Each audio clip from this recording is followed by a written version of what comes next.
that was dramatic. I first took up golf as a teenager around the turn of the millennium, so naturally I was pretty obsessed with Tiger Woods. I thought I knew pretty much everything worth knowing about Tiger, but the other day I learned that he's always had 5 golden rules that he aims to stick to in every round, and I found them really interesting. Plus, they're not things that are beyond the realm of normal golfers, so it's not just drive it 350 yards, shoot 63, win the Masters, win 15 majors, all that sort of stuff. Hey mate. Obviously, if you're a total beginner, then some of Tiger's rules might need to be modified a bit to your level, but I think they're things that most of us can aim for, even if we're not quite the greatest golfer of all time. That's an understatement.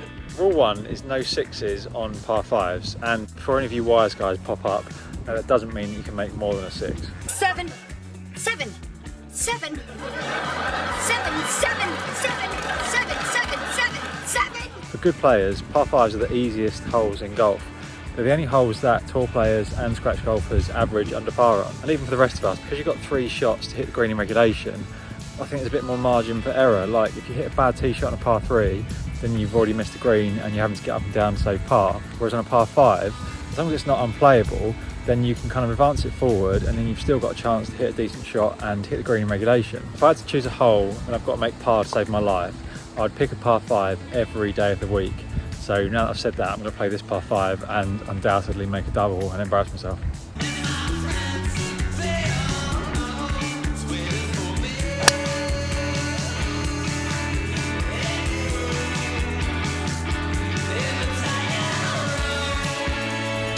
If that's good or in a bunker. So why is this no bogeys on par 5s rule important? Well, number 1, if you're a good player and you make a bogey on a par 5, then you are really giving up shots to the field. But just as importantly as that, even good players and tour pros make pars on par 5s far more often than they make birdies. So even though in an ideal world you should be trying to take advantage of the par 5s and try to make a birdie, the most important thing is making sure you make at least a par. Find a way to give yourself the best possible chance of hitting the green in regulation on a par 5. That might sound like a defensive strategy, but actually it isn't, because if you can get up or near the green in 2, then obviously that does give you the best chance of getting on the green in regulation, because your 3rd shot is either going to be a putt because you're already on the green, or it's going to be like a little chip from just next to it. Just do your best where you can to not leave yourself in a position where your 3rd shot into a par 5 is one where you're likely to miss the green more often than not. Obviously, if you're a beginner golfer, then Tiger Woods telling you to never make a bogey on a par 5 is about as much use as me telling my hair to stop falling out, like it's going to just happen anyway. But if that's the case, you could aim to never make a double bogey on a par 5 until your handicap comes down to a level where you feel like, yeah, trying to always make a par is more realistic. Right, I've got like 240 to the back of the green. I'm just going to hit my 3-wood and see if I can get somewhere close to it.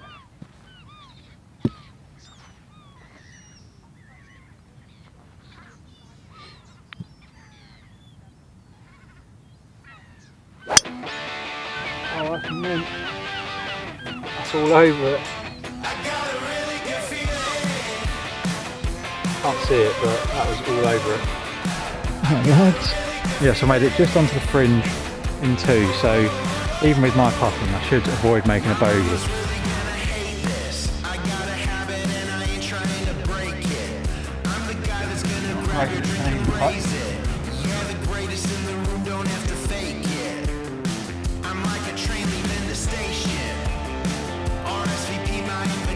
Right in the middle.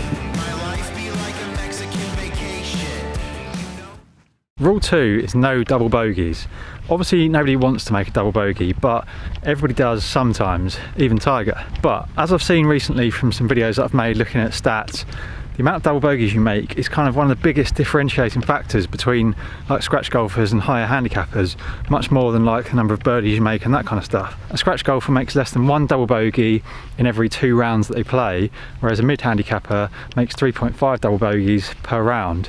I made 7 in my first round back playing for my handicap recently, so that was ideal.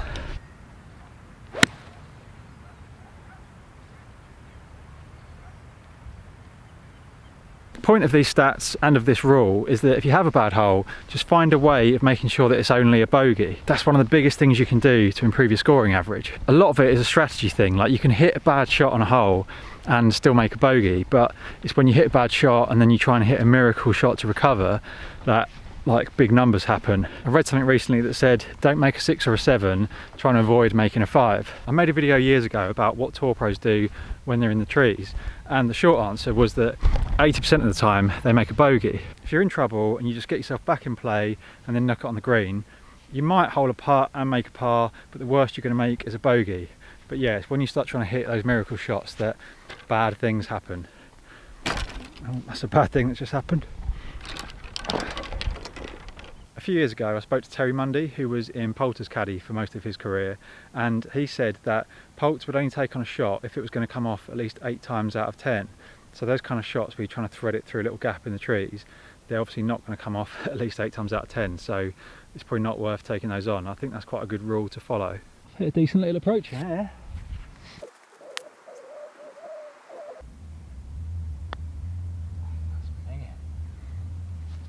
That's so bad.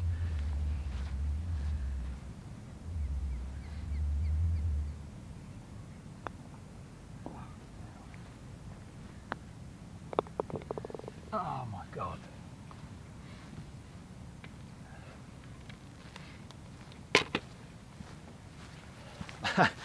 Oh. What is going on with my putting?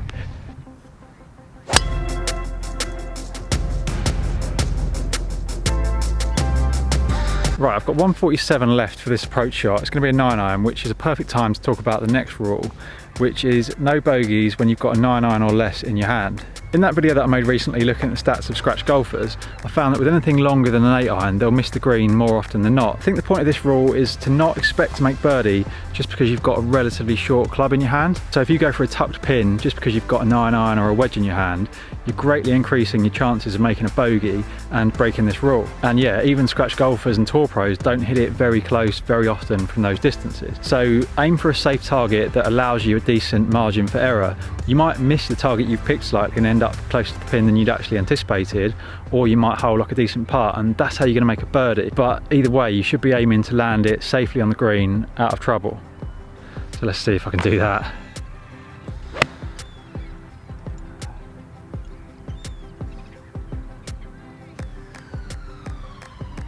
Yeah, I think that's safe.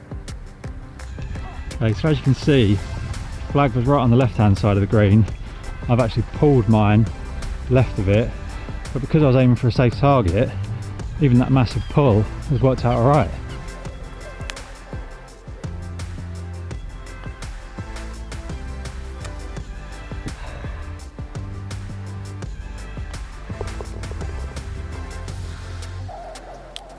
Now the next rule was a pretty simple one, it's just no 3 putts. Now again, whilst it's a rule, obviously everybody 3 putts sometimes, but yeah, the number of 3 putts you have is another big differentiator between like really good players and higher handicappers. So a scratch golfer only 3 putts once every 39 holes on average, whereas a 20 handicapper does it every 3 to 4 holes. The biggest cause of 3 putts is pace. Like if you get your pace right, even if you've misread the line a little bit or you don't quite start on the right line, you're not going to end up too far away for your next putt. And then if you can get good at holding short putts as well, that's going to help. Tiger famously only missed 3 putts inside 3 feet from 2002 to 2005, so we had over 1,500 putts inside that range, and yeah, only missed 3 of them. That's just nuts.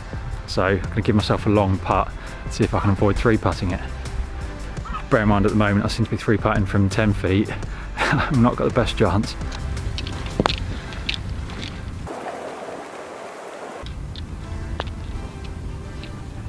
Go. Go, go, go. What was I saying about pace?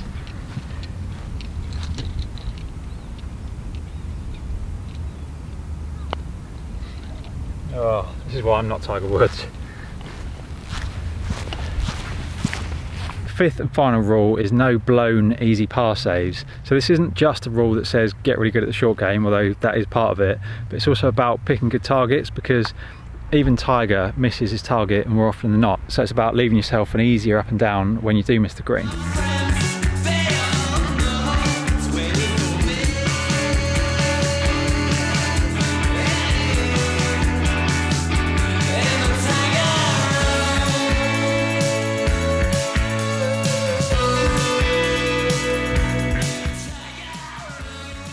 you get your short game into a state where you back yourself to get up and down from an easy position more often than not, it takes so much stress out of the rest of your game. I remember when my short game was really good, it basically felt like every green was about 30 to 50% bigger than it actually was, because I knew that as long as I didn't miss it on the wrong side, I was backing myself to get up and down and make par anyway. And that level of kind of reassurance actually makes you hit better approach shots in the first place. So there you go, that's Tiger's 5 rules of golf. I hope you found something there that helps your game.